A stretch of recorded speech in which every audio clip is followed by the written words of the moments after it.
A special weather statement for the following counties: Cambria and Somerset. High wind watch in effect from Friday morning through early Friday evening. What? Southwest winds 25 to 35 miles per hour with gusts up to 60 miles per hour possible.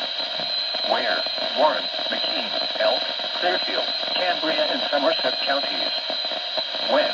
From Friday morning through early Friday evening. Impact: damaging winds could blow down trees and power lines. Widespread power outages are possible. Travel could be difficult, especially for high-profile vehicles. Monitor the latest forecast and warnings for updates on this situation. Fasten loose objects or shelter objects in a safe location prior to the onset of winds. For high wind safety and preparedness information, visit weather.gov/wind. The latest forecast information can be found on the National Weather Service State College Facebook page and Twitter at NWS State College, or on the web at weather.gov/.